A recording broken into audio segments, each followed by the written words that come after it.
Tata, boni. Ben sengozali ya kokuta esuna bana mboka. Bakongomani yo baza bipai na bipai à travers le monde qui acceptons ya kolanda biso. Nzoto zalaki moke mais nzambe tata kosala. Na me lobele me kadogo azate bikolo. Ozaka kadogo to Nalaka soda. Cela soda. Kadogo te soda. Soda go. Collègue ya bobala no merde. Collègue ne. Aba général qui s'en tué. Biso. Bon, Fachi a salé tout bila mambo belé na katia. Fachi a salé d'abord mise en place la katia mais nini izama bekuna nini izama lamu. Pour na qui va tout ébélé dans le bas qui faut na yoka yo penano. Naïba, est-ce que Fachi a pesi kagame exercice? Est-ce que Fachi a kati basinga ya Kabila na présidence na armée? To Fachi a continué car comme ça et l'autre bengi du sur place. Et ça n'est. Merci vraiment. Ngala la nyosolo gete.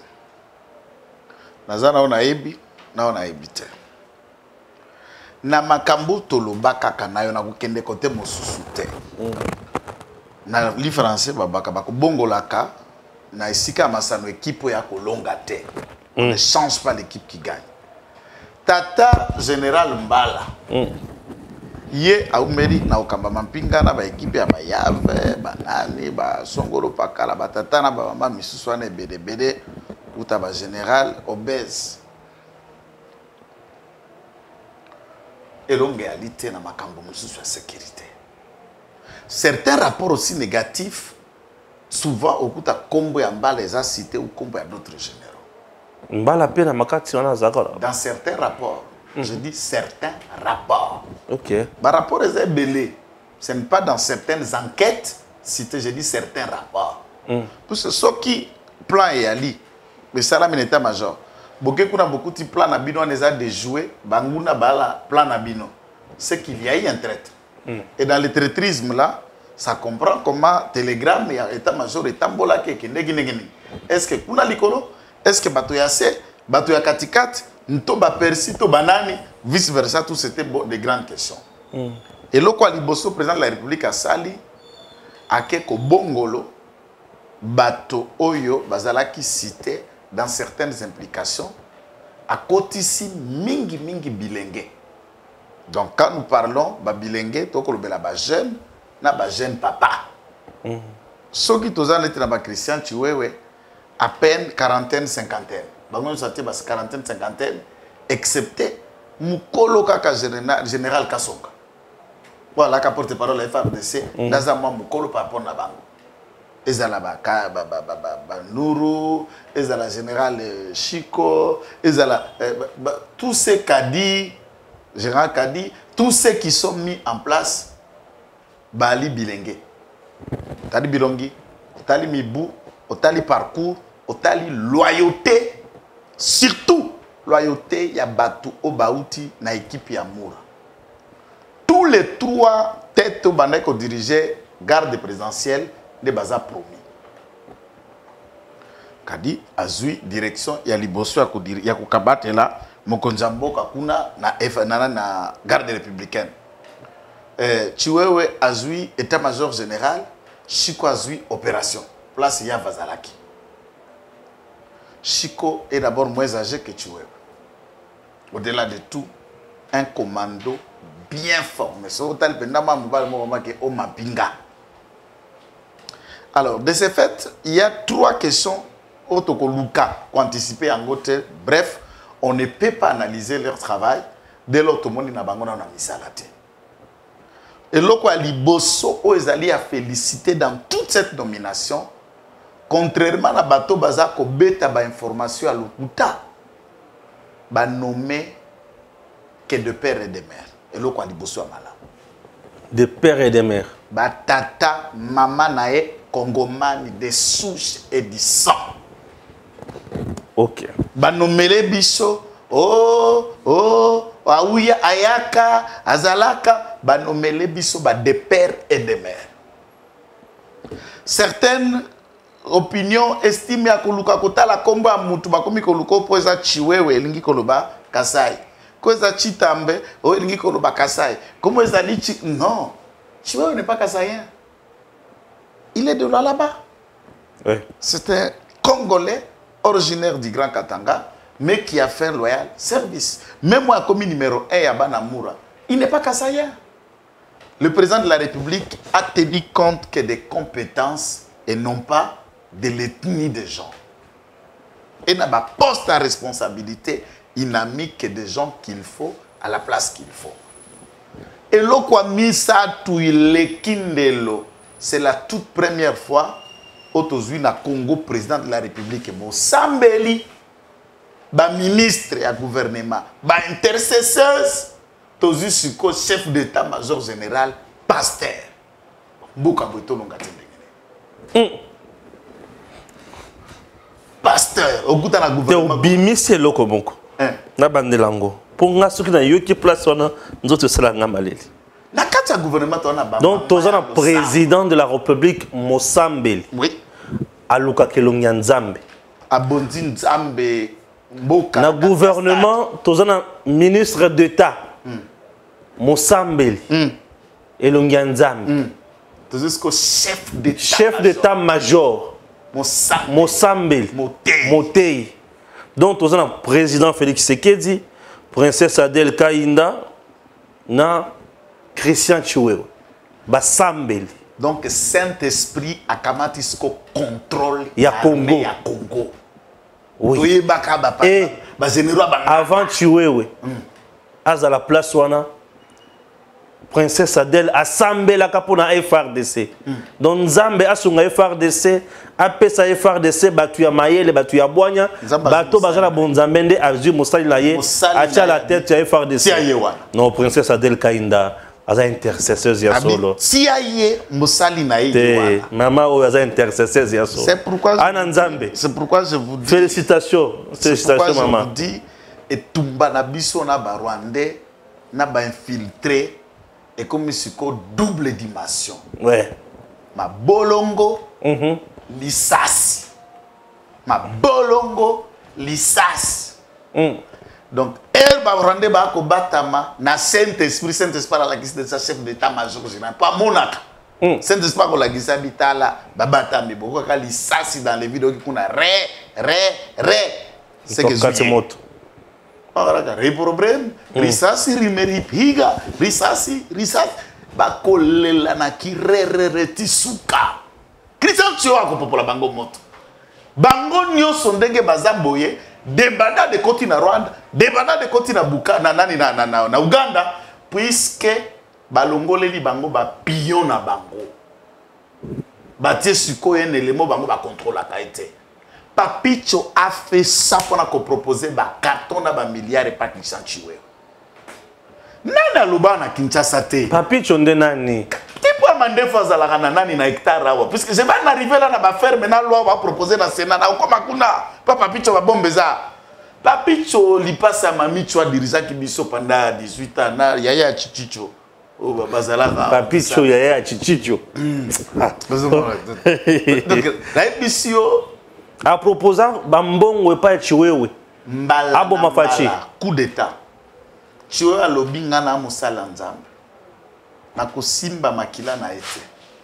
Nazalaki soda certes. Na vandi na senga ete.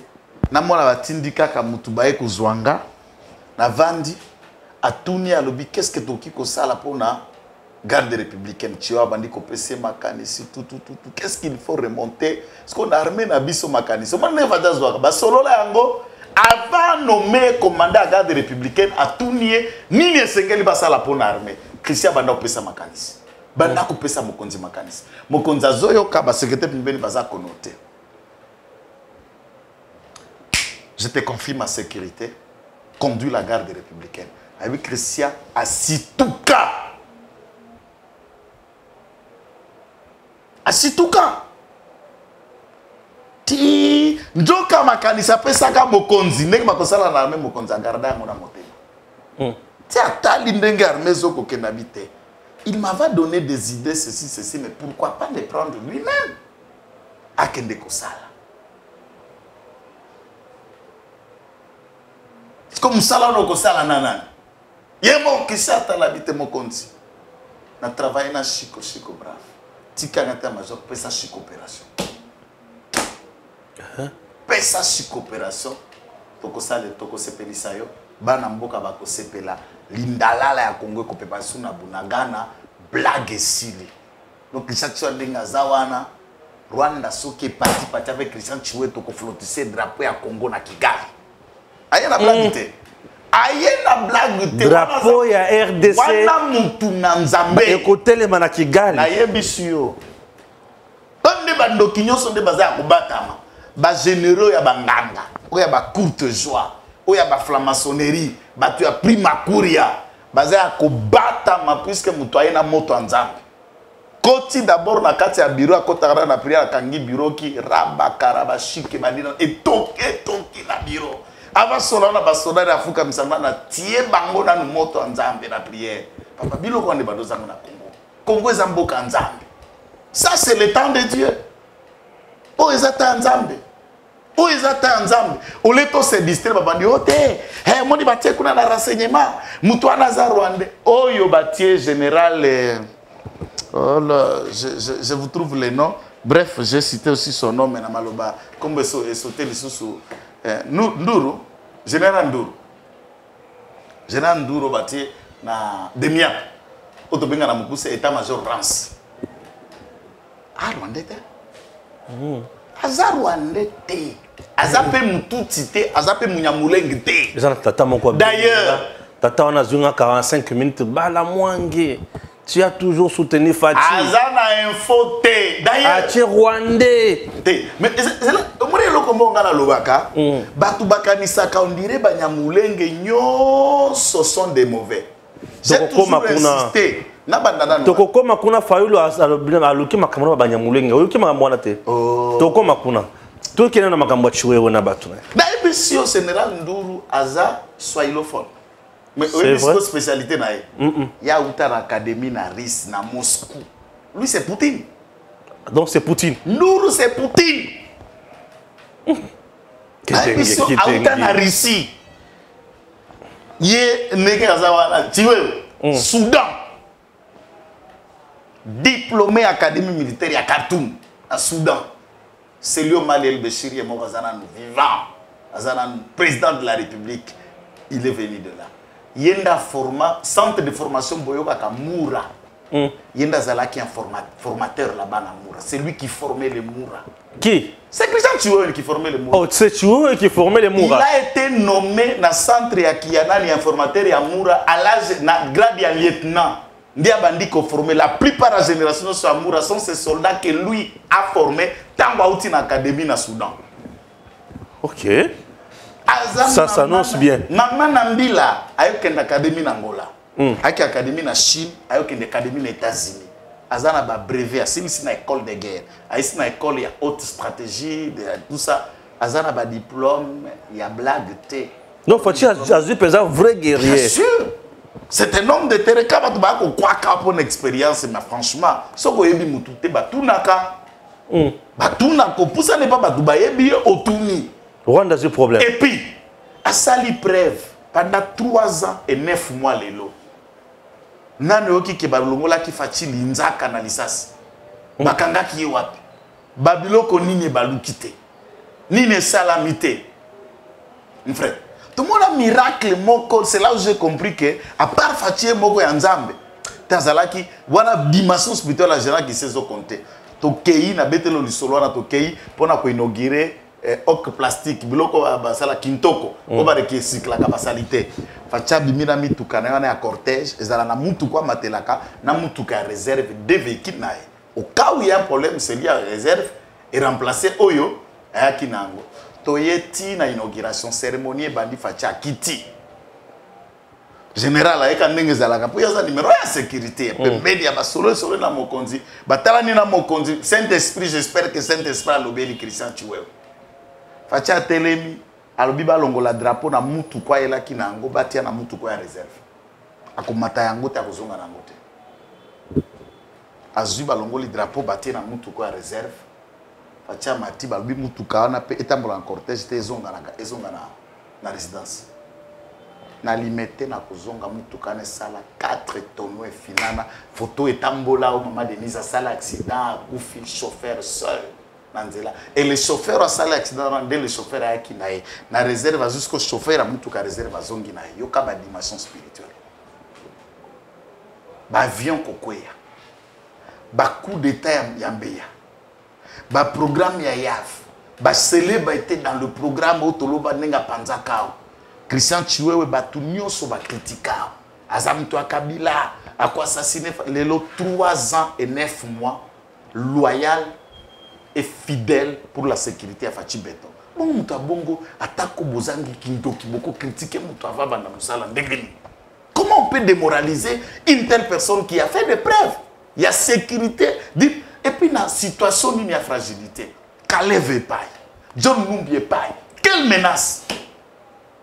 Et Christian Chiwewe est resté contre vase et marée, sécurisant l'institution présidente de la République. Loyauté, on a quand même, ça se paye. C'est un homme loyal. Et cette expérience. Mais on dit que c'est l'ami à Delphin Kaimbi. Et lui-même le dit dans des vidéos qui circulent déjà dans les réseaux sociaux. Oh, ce qu'on a dit, c'est que Ange Michael Azalaki a mis à Satan. Rwanda. Balai Bangono Sobange, Azalaki Chéribin. Azalaki Ange Michael Archange. Et tous, Satan Azalaki chargé à Chéribé Banjo Baimbe la Kanza Menalola, ou Archange Michael Azalaki chef ya Banjo Bazala guerrier na Lola. Et en tant qu'ange Bazala Banjo ma collègue était. Et alors le Cambouza. Et ce qui fait que est-ce qu'Ange Michael n'est pas quitté comme Anassa comme appelle Satan? Ça n'a pas de sens. Azamaninga Delphin Kaimbi. Delphin Kaimbi, ça n'a pas de sens. Qui te renaissait si jamais. Ayebi Delphin Kaimbi. Oui, oui. Delphin Kaimbi, lui aussi, a découvert Kabila, a se découvrir après. J'ai toujours dit ici devant la caméra, pour avoir connu Delphin Kaimbi depuis des temps comme Enex Kadogo, mon frère, ce monsieur c'était un génie. Delphin? Oui, j'aimerais. Moukoussouana, c'était un génie. Il ne parle pas trop. Il avait déjà un diplôme de licence en droit. Il pas Kozongelanchik. À 6 licences, il était en thèse pendant qu'il était en train de mourir, docteur en droit. Un type réservé et d'une stratégie extrême. Il anticipe les choses avec son cerveau. C'est un monsieur intelligent. Et Baba Boma qui est papicho. Puisque pendant cette période-là, Delphin était prêt à craquer pour détailler biloko bazalaki nango lokola plan. Tango bango bamoni que Delphin linga loba. C'est comme ça qu'ils l'ont fini. Ils sont passés par la femme de Delphin Kaimbi, Madame Brenda, pour éliminer Delphin. Le Delphin, je vous dis, c'est quand Papicho qui ont tué Delphin, vous cherchez quoi?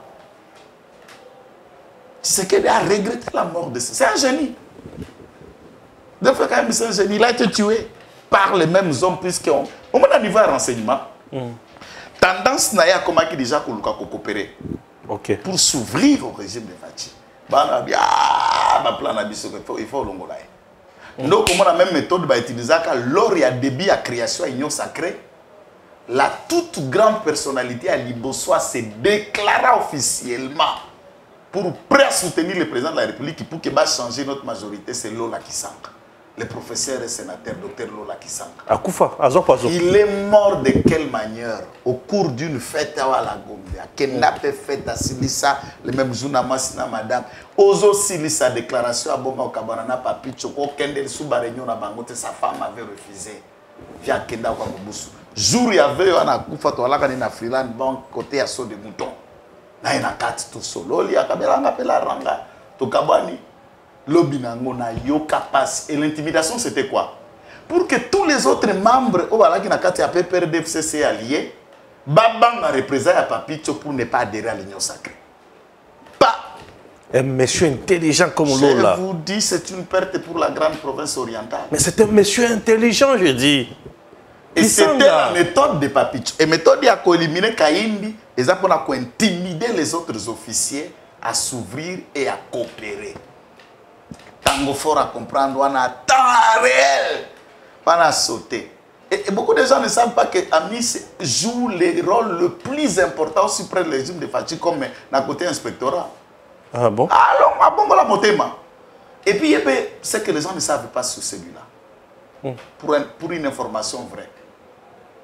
Nakati église de Mangembo, un donateur comme Nani Tango Fort, il ne rate pas un culte.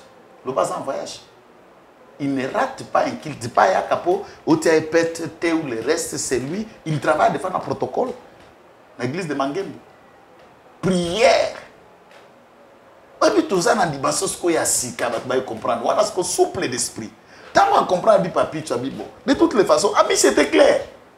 Alors, Ndaï Naya na Kinshasa, na fidélité na nanité. C'est RCD. RCD comme oui, je sais. Naye Kovanda et ça le Lonanga qui a fait que Kabila m'approche même. Je suis un militaire, naza officier de l'État. Moi je sers l'État. Naoute pas naïte naouta na bazaria surubero.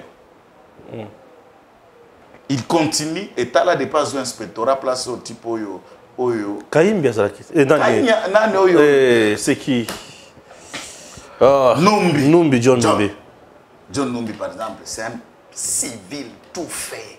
Un civil? Tout fait. Général 5 étoiles. Avec Sea Mounene. Non, ne me dis pas ça. Oh. Mon cher, Ndengo Zaboué, ce qu'on fouillait banal, au côté de la commune, photo de John Numbi, lieutenant, capitaine, sous-lieutenant, adjudant, major, premier grade de John Numbi, colonel. Il y a un tigre. Alors qu'elle a réparé la radio dans l'Ikasi. Donc, la télévision,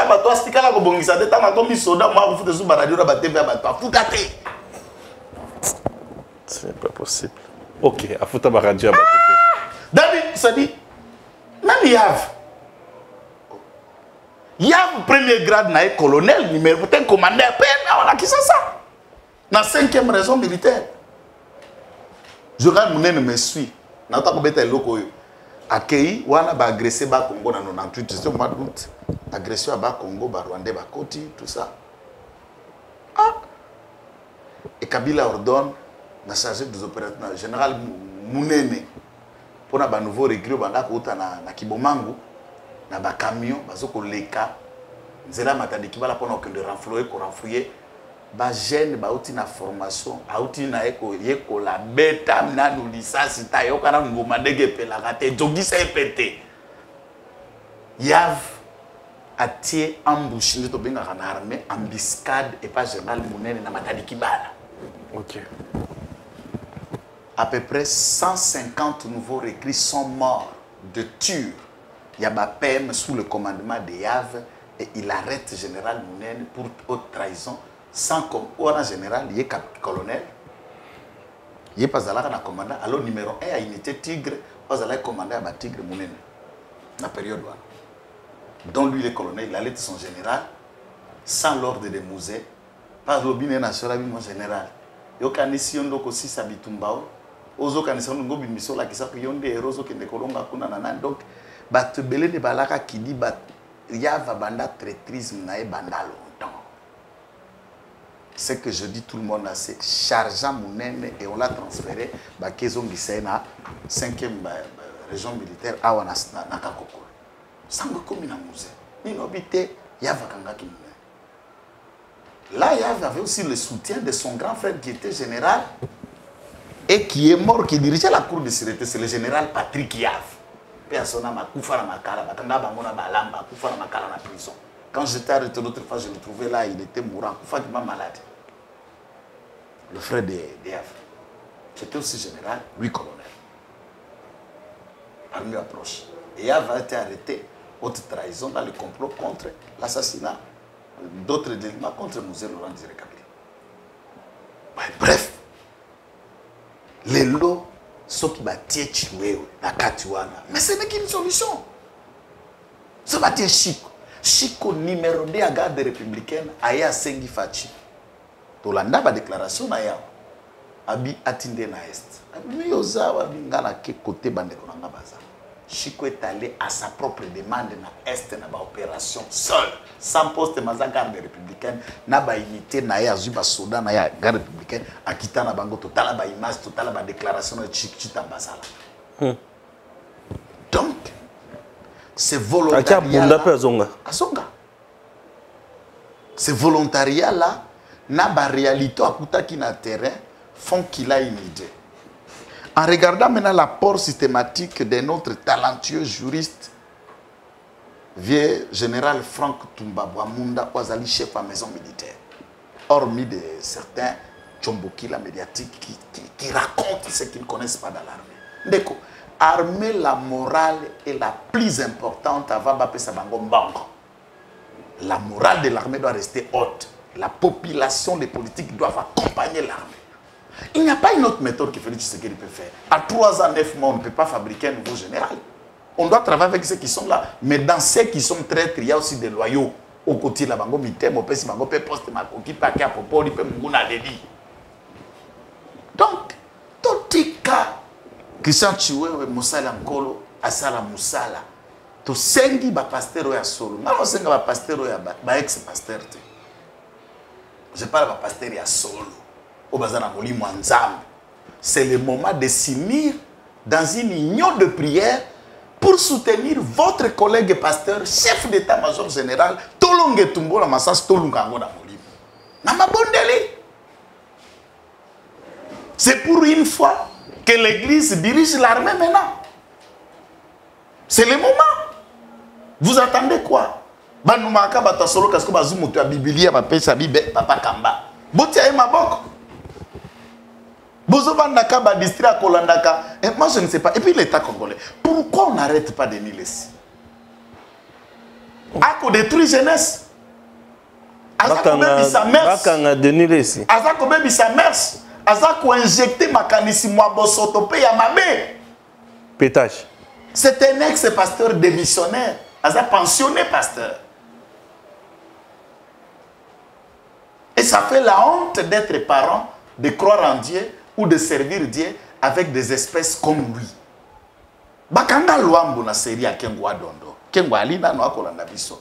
Bakanga ba leader nyos. Ce qu'il fait dans le média, c'est pour détruire notre jeunesse, c'est pour détruire, désacraliser la morale et le respect de la réalité.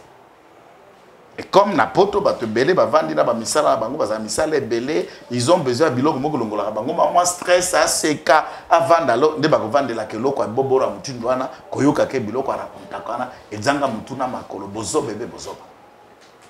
Et l'État congolais, pour protéger l'éducation de nos enfants, l'avenir de la jeunesse, c'est une personne qui doit être mise hors d'état de nuit.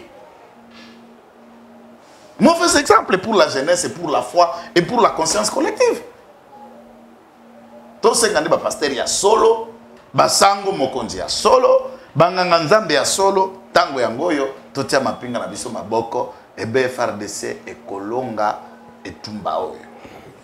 Tu penses que le fait qu'il y a Batou Oyo, président Félix, a Kati vraiment entraîné sur Yakina Kati à pouvoir sur le plan sécuritaire?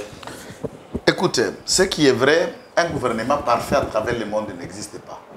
Une mise en place parfaite, sans critique, ne peut jamais exister dans une organisation humaine. Mais on peut faire le mieux pour réduire l'influence négative venant de l'extérieur. Okay. Mais la solution, il y a Kolonga wana deko, wana fongole une parenthèse ya Papicho. Moi Papicho, c'est un danger. Il y a 3 concepts de loi. Je vais répondre autrement. 3 concepts de loi. Loi où il y a fonctionnement, il y a l'agriculture, bilanga, la réforme et tout ça. Il y a même un député qui a proposé un tel projet de loi qu'on a dans le Parlement congolais, nous avons discuté. Curieusement, un autre sénateur de Massissi, entre guillemets, lui-même n'hésite pas de se réclamer haut et fort qu'il est touti. Ce n'est pas ça mon problème. Je ne le déteste pas. Ce n'est pas moi qui ai fait de lui sénateur. Dès lors qu'il dit être touti, il dit être congolais et il est sénateur, tout le monde trouve normal. Vous voulez que moi je vous en dise quoi? Te constater et te prendre acte en tant que tel. À proposer une loi, on a un Sénat en débat, alors que le règlement intérieur, même du point de vue de loi, les 2 chambres ne peuvent pas se mettre en débat d'une même proposition de loi initiée distinctement par les deux chambres. Ce qui Parlement a analysé déjà une loi dans un secteur, Sénat qui a analysé en côté, Sénat qui a attendu le Parlement en seconde lecture. Mais il y a été, puisque Sénat a en seconde lecture dans l'Assemblée nationale. Du point de vue à fonctionnement, c'est pourquoi il y a chambre haute, chambre basse. Au loi n'a pas bombe n'angoni. Puisque on voit que la balkanisation commence à poser le vrai problème. Alors, il faut arriver, il y a qu'à créer ce que nous appelons les sous-États dans un État. Et les sous-États, on a dit que ferme. Mon frère, ferme Oyo, il y a Kingakati,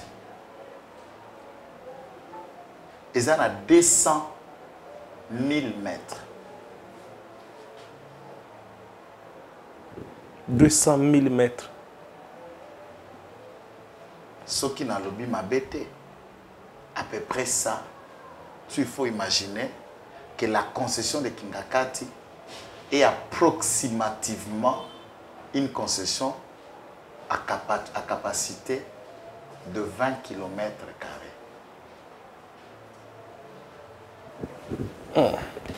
État, il y a Monaco. La principauté de Monaco, place Chabanino, Betabal, place Total qui à Monaco, ces royaumes-là, ils en ont 2 km² seulement. Monaco. Un État dans un État. Monaco et Kenda Sango. 2 km². 2 km². Mais Kingakati, 20 km.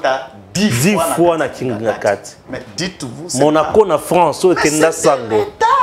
Puisque dès lors qu'ils ont Mikanda, ils ont encerclé, ils ont géré, na Kingakati, vous n'entrez pas comme vous voulez. Non. On sélectionne, il faut payer. Vous enregistre, oui. Vous payez. Nous sommes dans un État. Et des fermes pareilles, vous en avez ça ici, vous en avez à l'île de Mateba, vous avez à Kachamata, vous avez à Ferme Exploit, vous avez celle de Ferme de Numbi, vous avez celle de Katumbi, vous avez le ferme partout dans les concessions de mining et de minières ou des entités. Il y a des endroits où on n'accède pas facilement. Mais mon frère, bateau beaucoup infiltré. C'est les endroits où ils vont rester. Mais dès lors que c'est la propriété de quelqu'un, ça a couvert par un certificat d'amphithéose. Comment vous allez résoudre cette question? C'est là où ils vont créer des États dans un État. Raison pour laquelle Kingakati est un aéroport. Exactement. Même Bakibalt mining là. Au moins, il clôture mon combattant qui sa vidéo, mon le côté c'est qu'il a qui n'a pas. Oh, soit des gens qui est Bourangana. C'est Kibalt. Mining. C'est Kibalt mining. Otuele. C'est la clôture de Kibalt. On comprend. Clôture on mona mutu akende na mutu kama si moko ya polo ya rouge na bassin na mutu tala ndenge barwande bakangi Kingakati bakangi Bunagana ba clôturer eza Bunagana te. C'est la clôture de la concession ya Kibalt o exploitaka. Or place ezalaka concession ya munene ya Okimo. Na privatisation, la partie Kibalt exploite des clôtures à Kibalt. À l'intérieur, il y a même un aérodrome. Aéroport, il y a un petit copter, il y a Kibalt qui quitte et qui va. Et qui rentre. Nous, ces genres d'aéroports, dès lors qu'ils ont concession privée d'un site minier, ces aéroports échappent au contrôle de la RVA. L'administration de cet aéroport, ce sont ces patrons na sécurité minière na batunabango. Et ça crée des petits États dans un sous-État. Une telle loi au Sénat, il y a un sénateur rwandais a proposé, c'est une bombe pour nous créer des entités incontrôlées dans l'État. Où un individu peut acheter 10 km, ferme domaine Stéphane Balamanque. Ne passe pas ici, domaine c'est pas. Et le représentant de Macron a 4 bakate. Lesquels des Congolais qui a une ferme dont la quantité à production à ferme nourrissent la population? Mais les fermes qui ne produisent pas. La nécessité d'avoir acheté cette ferme, c'est quoi? Écoutez, un individu n'a pas ferme, n'a pas lion, n'a quatre, tout ça, n'a pas bar, tout ça. Est-ce que c'est pour juste. Maintenant, cette histoire, on a culture, il y a pas faire des années. Ndeo, na Zimbabwe, le président Roberto Mugabe, Grand Bob, avait fait ce que nous appelons la réforme agraire. Pour na koboto la concession, la ferme, mais pas yaba, la colo, mindele ne balaki na yango mingi. Puisqu'on trouvait que tout était géré et contrôlé pareil. Même l'idéal et la zaïrianisation, Mobutu luttait contre ce genre d'occupation. Ceux qui ont des fermes sont des politiques. Ok, là-bas, Congo, même. Si tu as un peu la loge, là, vous filmez, vous avez des parties à côté, tout ça, mais c'est une entité de plusieurs kilomètres qui attend une gonde d'âge. Et personne n'est arrivé jusqu'au fond de ce qui s'est fait là-bas en bas. C'est que tu vas éviter que là-bas, Congo, or, ils allaient ramasser. Bien sûr. Congo. Congo, donc, mon pays. Tant que vous avez une influence à Kabila et aussi là où le reste, non. L'influence à Kabila ne peut s'arrêter que quand le président de la République va décider enfin de nous livrer ses colis à la justice. C'est tout. On s'en fout de loi. Non, il s'agit d'une personne ou d'un colis? C'est un colis. Un colis qui nous est venu du Rwanda et qui est resté pendant plusieurs années ici. J'ai suivi Basile Olongo chez Paul Tosoua affirmer, et le Congo c'est un autre malil, qui n'attend où il y a Afdel Kabila Kota déjà à Ebissa Basile Olongo qui a Kota déjà à 3 mois avant. Et avant de la Kiwa Pina Kingaka Tiwana, n'a c'est un zété Mokobo. Écoute, ça ne me surprend pas moi. Dans le contexte, il y a combat il y a Afdel, il y a Bakadogo et les consorts. La politique était celle d'infiltration et c'est d'ailleurs la méthode du Rwanda. Le Rwanda a ce que nous appelons 3 théories de guerre. Il y a la méthode de filature qui permet à ce que troupes et ça la renseignement suffisant. Na esika baza ko kende position à baninga, type d'armement, babalabala, na géographiquement comment la zone qui sera livrée à saut est allée située. Puisque babanga a surprise désagréable. Et ils choisissent des gens qui parlent la langue de là ou le reste et qui s'infiltrent et ils sont là pendant plusieurs jours. Des théories à Maboma, des théories à taximen ou les gens qui en parlent beaucoup de langues et autres, puisqu'ils ont étudié ça. Et Kabila est venu dans cette équipe d'avance. Il y a des explorateurs pour connaître les liés, le milieu et regarder de quel type d'armes Mobutu, Despe et Soda Zahir, Bazalaki Nayango avant la prise de Kinshasa, puisqu'ils redoutaient la revanche et la réaction positive de Kinshasa. Puisque là aussi, il faut savoir que c'est avec la collaboration, puisque si le général Mayel a été tué à Kinshasa, certaines sources, il collaborait déjà pour aider Kabila à pénétrer dans la ville de Kinshasa. Et dans la sécurité, le général Mayel, on était en train déjà de fournir un plan de positionner. Il y a une équipe qui a en avance. Deuxième méthode de l'armée rwandaise, comme nous étions dans cette étape, c'est tant que Tabongo, dans zone, on fait ce que nous appelons le cache d'armes. Et la journée, toute troupe rwandaise d'armes. Tout ça, la progression, ou tout la progression na moïté. Na moï c'est dormir, na moï c'est blague. On commençait à marcher à partir de 18 h la nuit. Et dans la nuit, là, on fait entrer déjà les bombes, les armes, on les installe, on a déjà les plans de cartographie de chaque cache d'armes et ravitaillement. Ainsi, quelqu'un peut venir dans la ville comme ça, il connaît qu'après 5-4 km, nous avons 40 armes enfouies, place. C'était l'objectif des caches d'armes. Et dans toutes les forêts, quand ils combattent là à l'est, ils ont des caches d'armes comme ça. C'est leur méthode de guerre, on appelle ça la tactique de guérilla. Christian Chioué connaît tout ça. On ne lui en prend pas, il connaît. Moi, ça fait 23 ans que je suis civil. 23 ans que je suis civil. Mais on est bien au CAC. Je connais puisque j'ai été formé. Dans mon esprit, Kingakati, c'est une zone avec caches d'armes avec des appareils sophistiqués, des radars qui brûlent la communication. Si tu as Kingaka, tu reçois un téléphone à ta moko, les kakamalamte. Et les carapentes. Exactement, on brille, on gère avec des réseaux et il y a des caches d'armes partout et les mines cachées partout. Tous ceux qui gèrent la sécurité de Kingaka savent que les armes sont enfouies dans chaque coin, dans chaque zone. Donc, il faut qu'un individu, au regard de la loi, ne peut pas avoir des espaces de concession de terres Milaï sans projet valable ni production. Ce qui va passer au bout d'une année, 3 ans, aucune production, l'État doit reprendre. Il ne faut pas revoir la loi. Sinon, il faut créer un compte dans une zone d'insécurité. Il y a un État dans sous-État au nom de soi-disant ferme. Tout le monde attend à Kinshasa méthode dans le commune. Nana ferme na plateau de Bateke. Nana ferme ngo alona ata ndiki la te. Ata ndiki lona kana ferme wana te bongo ferme. Qu'est-ce qui se fait dans cette ferme? Tout le monde est niveau na. Fayu le statut de déclaration moko ya somo apoto concernant Banyamulenge. Mais Fayu tant à gende côté à gende ça la conférence va foutre ça qui $50 à $25 dans la salle de fête na basal na Canada. Mpiaka à l'élève bana poto na ndenge ya mawa fort. Aïe, à une conférence, en tout cas, je pouvais parler calmement, mais en tout cas, les autres s'imbattaient. Au-dessus à moi, un franc, bafuta, conférence, n'est pas qui paye. Je ne refuse pas, mais le colobé pour la Banyamulenge. On est à conscience. Vous l'avez vidéo, Anna? Nako vanda la vidéo, mon baraté, moi extra, kaka. Non, puisque n'est-il pas eu à Kogangela Banyamulenge. Atako batumususu bakokaniso ndirenga ngana défendaka indéfendable té. Mais mes recherches sur l'histoire du Congo m'ont poussé à faire comprendre aux Congolais.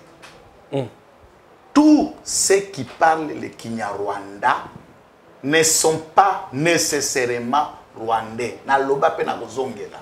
Parce que les loto uganga biso mutunyos bunagana na tunaka chaque jour munoko balwa na bunagana kombo ngoni. Comment déjà mais bien sûr, qu'est-ce qu'on parle? La Rutshuru, la langue qui domine la Rutshuru, c'est quoi? C'est Kinyarwanda. Et ceux qui en parlent, ce sont les Congolais. Ah, le Congolais, mais c'est la langue du coin. Na Masisi, Tozan a 7 circoncisions électorales. 6 circoncisions électorales. Nous avons 2 circoncisions électorales qui ont été élies par des députés Hutus. Puisque dans les Masisi, il n'y a qu'un seul Congolais bantou qui a été élu et les 6 autres députés élus de Massissi et sénateurs sont Tutsi et Hutu. Quelle langue on parle dans les Massissi? Et dites-moi, vous pensez que les Massissi, Bato Bazana Massissi, Bayaki na Afdel, Bayaki na RCD Gom, Afdel les a trouvés là, RCD Gom est trouvé à Bangoana. Sont des Congolais ou des Rwandais? Dans l'histoire, il y a Badat et Zébélé, je ne voulais pas rentrer dans ça, mais on peut faire une émission par étiquirière. Tant que Bayaka Kosangis, après Chite et Allemagne, tout ça, Bayaka Kende, la République, tout espace Congo, Burundi, Rwanda. Toute cette zone était l'ensemble du Congo, dans différents royaumes, Nakati, na Burundi, Rwanda, Nakati. Après, tant que l'Allemagne a créé, Bayaka Kamataba confié la gestion et l'entité wana. Et puis, il y a Belge, qui, vous savez que les deux pays étaient des colonies allemandes.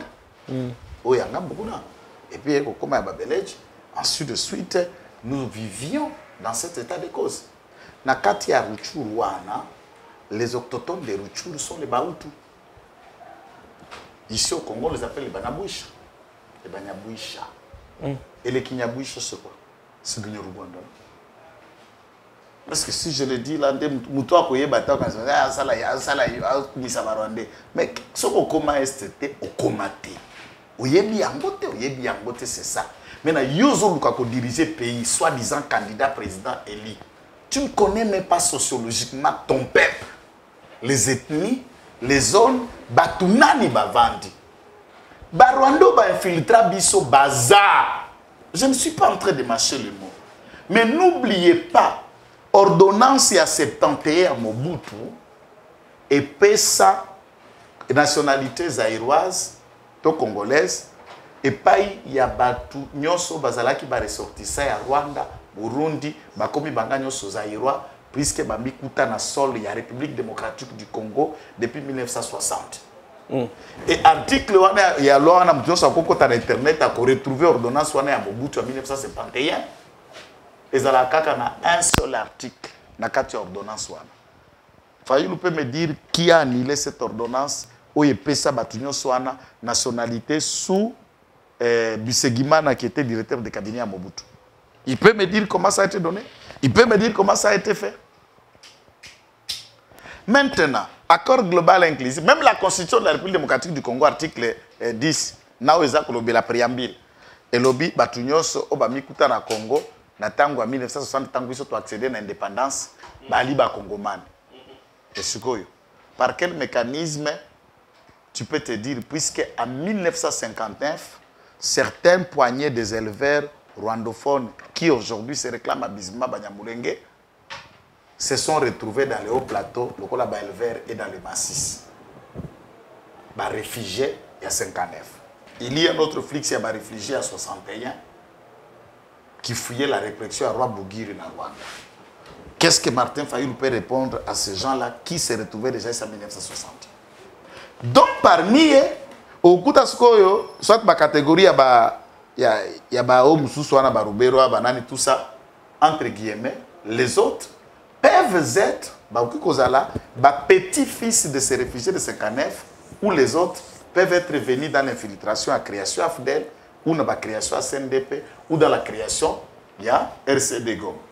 Mais notre faiblesse générale, c'est quoi? Manque de recensement, mais identification à la population. Nous vivons sans identité. Donc, élément, yo ali nango Stéphane, le quoi carte d'électeur, il n'y a pas nango. Passeport congolais, pas nango. Maintenant, dites-nous, comment allons taxer les autres de ne pas être congolais? Kakapona mbunju, matokolo et longi tomis. Yemoko, Martin Fayulu. Yemoko azapenda, maman na Tarzan politique du point de vue historique. Attends l'école primaire wapi. Attends la combat école primaire.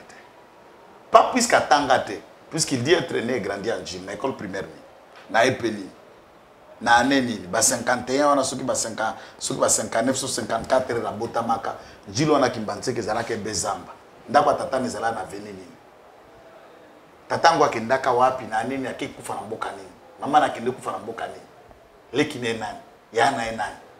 Fayulu est la seule personne congolaise qui a la tombe à terre de Komoko te kota kufela.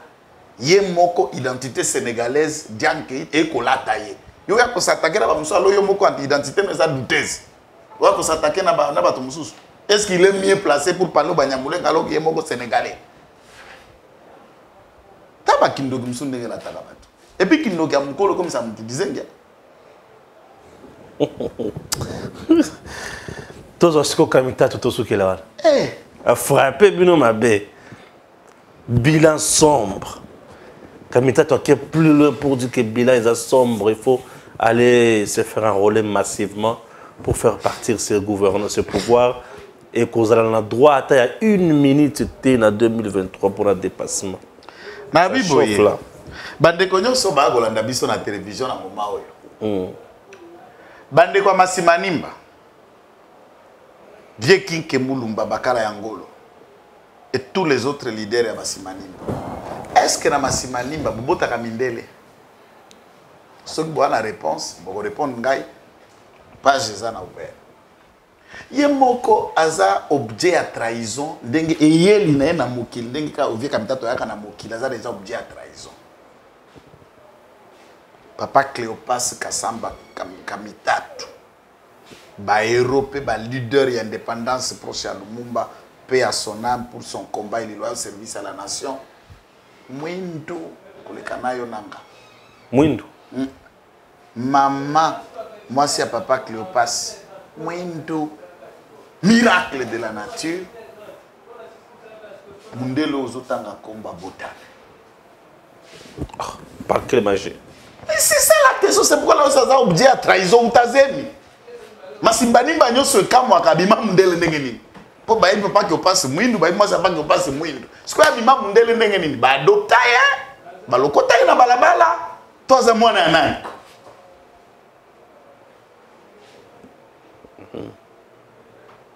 Ndebo epeto kutama na Kongwa, kengo adondo. Tout celui qui le dit, ngwanda banota ndango na vérité. Ando benge monsieur Léon Anslovich. Sujet polonais, et d'une mère Tutsi. Akoma ka mungwande ya koma na makila ya nani.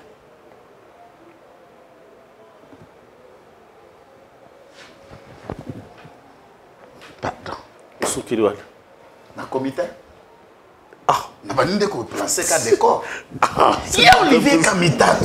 La lingi na yeba na Olivier Kamitatu. Azali.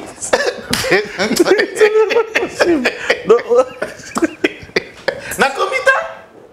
Na lobi na le loko Olivier Kamitatu na bando placer ka décor pour batala espèce yango ou autier la batu makele na TV. Est-ce que Moussala na ekune pas ya Katumbi?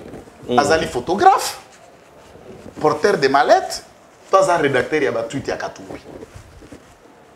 Bon, certaines indiscrétions dans le Bumbashi, on est dans le cas de vérifier, il y a pas eu de Bumbashi, tout bien dans le vérifier, mais néanmoins, il y a un affirmé. Gaï ndenge na bena mo Kristo. Pourquoi ba Jacques Christian ba kwa ba modèle, biso to ba to sambelaka, to ebi libala kaka ya mwasi bisio. Toujours vérifier loko wana. Pour gaï ko misangande. Olivier Kamitatu akangi ba sachet vivane na Kinshasa. À quel Lubumbashi? Qui debe ko bima ndenge ni? Po baswani na mwasi ya Rwandaise ya mundelo wa Mazembe. O akika ngai na mbali na toilette. Ah. Oh.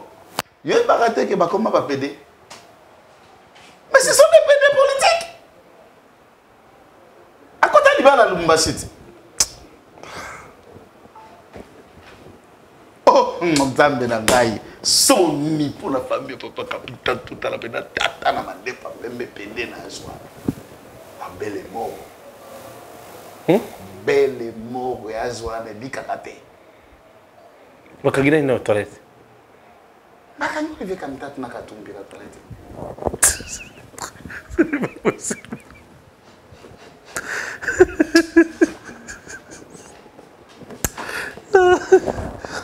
Donc c'est monsieur qui m'aide. Nazoya bisale solitaire. Mais si ko tata Kamitatu, alors pas qu'est-ce qu'on a compté à nani? Po na ngina tourner Kamitatu. Na utuna kutu moindo nzangi te pa kendaka na 11 députés, 2 sénateurs. Et les airs tambena ogika loji basali parti politique na bango 2 sièges à Kinshasa wo. Tsoko zangisi 11 députés à Moïse Ndangi, 2 députés bato ogika loji, ça fait 14 députés, 2 sénateurs, ça fait 16 élus.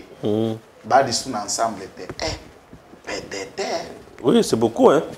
Parce que éthiquement, quoi ensemble? Ça, c'est Tupuana, rédacteur, il y a battu, il y a Moïse Katumbi, d'expliquer aux Congolais. Maintenant, comment on peut être comptable d'une gestion dont vous faites partie? Ministre, vice-premier ministre des Affaires étrangères, ensemble. Ministre d'État plan, ensemble. Ministre d'État transport, ensemble. Ministre d'État enseignement supérieur universitaire, ensemble.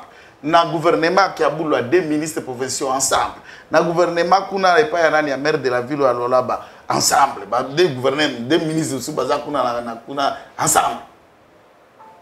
Alors, dites-moi, bozana kati ya gouvernement, au nom de la solidarité gouvernementale, vous devenez opposant tout en étant gérant. Entre-temps, un des ministres ensemble a bomi Congo Airways. Tipo ministre de transport wazana ni seriboke abomi Congo toza na compagnie Ethiopian Airlines auti kosomba 102e avion na ye Ethiopie ana 102 avion na 75 Sibeza Air azalaki na 25 avions na Congo Airways Nantes ensemble et l'autre côté compagnie et l'autre côté.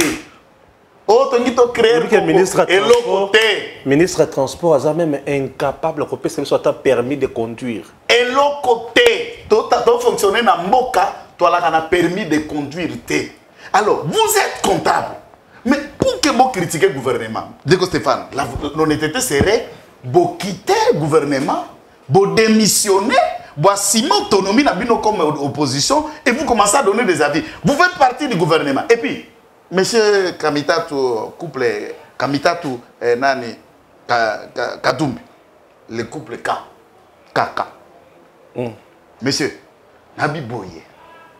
Boyenge qui s'assoit, qui s'engani, tozo consulté, tozo bimaignon sacré. Mais ce sont des lâches politiques, ce monsieur que tu me cites ton nom. Consultation de Soukawa. Akenda Ignon sacré pour ami. Avant de la ratifier, puisque aucun courage, c'est un poule mouillé politique. Et tu ouvres la bouche pour dire aux Congolais, peint quel tableau. Et puis, qui parle là? C'est un rebelle, un assassin, un ex-secrétaire général du MLC, un chef de guerre. Il était aussi colonel chargé des opérations MLC pour le massacre qu'il y a eu à Centrafrique. Olivier Kamitatou et Thomas Louaka. Qu'est-ce qu'il veut raconter là aux gens? C'est un rebelle qui parle. Oh! Bo solo la ba Congolo ya bilenge ba botami lelo ba botama ki sou papicho mais biso ba zairwa te to yebi bino. Ouais na masolo kwenken tout ça. Donc et puis au moins pasteur mususu ana master na ngai. Mais dans Kankolo, on a raison hein. Ba mindele bazala kaini. Ba mindele bazala bolingo, balingaraka mingi. Ndo komona mundela kangi bisakane na Kinshasa. Akelu mbashi akoti dibale pa mundele moningana. Et puis biloko ba pende wana za mingi biloko a mindele. Za biloko biso batu mindo te. Mingi mindele. Mingi biloko. On a raison. En tout cas, biloko ba pende mingi za ba mindele. Mi bali ba vana otoki mariage soka na oba tata na tata bobala. Biso en Afrique biloko za so moni biloko ala pende za mindele. Yango nde basangani. C'est la caca. Pardon. Merci.